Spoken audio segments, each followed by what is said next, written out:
जरा सोचिए कि आज आपकी रसोई में रखी हुई काली मिर्च, लौंग और दालचीनी नहीं होती तो शायद आज शेयर बाजार भी ना होता।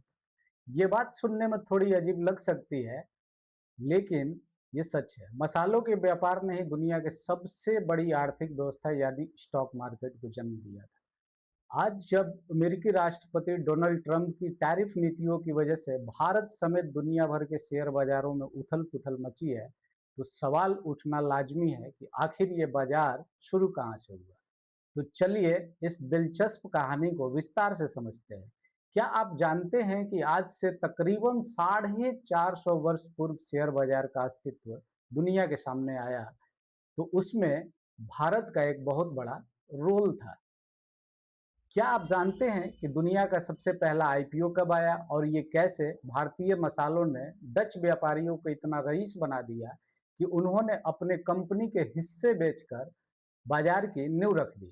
आज के इस वीडियो में इतिहास के हम उन्हीं पन्नों को देखेंगे, जानेंगे शेयर बाजार के जन्म के वो दिलचस्प कहानी जो भारत के बिना अधूरी है। इस कहानी की शुरुआत सदियों पहले हुई जब यूरोप का पूरा व्यापार समुद्री रास्ते पर टिका था और उस दौर में आज की तरह आधुनिक जहाज नहीं थे।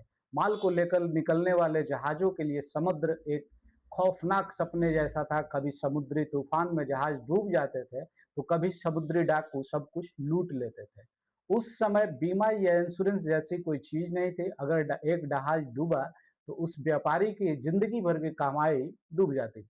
इस जोखिम का समाधान खोजते हुए एम्स्टर्डम के एक बड़े व्यापारी डेरेन वोस वोस ने दिमाग में एक विचार आया। उन्होंने सोचा कि क्यों न इस जोखिम को बांट दिया जाए। मान लीजिए जहाज को तैयार करने में 1 लाख रुपए लगते हैं। 10 लोग अगर मिल के 10-10 हज़ार रुपए लगा दे तो क्या होगा? अगर जहाज लौटा तो मुनाफा सब में बटेगा, और अगर जहाज डूब गया तो सबका, किसी एक व्यक्ति की कमर नहीं टूटेगी। बस यहीं से इस व्यापारिक हिस्सेदारी को कागज पर लिखा जाने लगा और इसी कागज को शेयर कहा गया। शेयर का आइडिया हिट हो चुका था, लेकिन इस आइडिया को पंख तब लगा जब 1602 में दुनिया की सबसे ताकतवर कंपनी वीओसी यानी डच ईस्ट इंडिया कंपनी ने अपना हाथ फैलाया। यह वो दौर था जब यूरोप में भारतीय मसालों की दीवानगी थी। भारतीय मसालों को वहां सोने चांदी के भाव में तोला जाता था। वीओसी भारत में मसाले और कपड़े जाकर यूरोप में मोटा मुनाफा कमा रहे थे, लेकिन बड़े प्रोजेक्ट्स के लिए उन्हें बहुत सारी पूंजी चाहिए थी। इसी पूंजी का इंतजाम करने के लिए वीओसी ने दुनिया का पहला आईपीओ लॉन्च करने की योजना बनाई, जिसके लिए शहर में मुनादी कराई गई कि आओ हमारे साथ व्यापार करो, जितना चाहो उतना पैसा लगाओ और कंपनी के हिस्सेदार बन जाओ। लोग पैसा लगाने के लिए टूट पड़े। देखते ही देखते कुल 1143 लोगों ने अपनी जमा पूंजी पीओसी में लगा दी।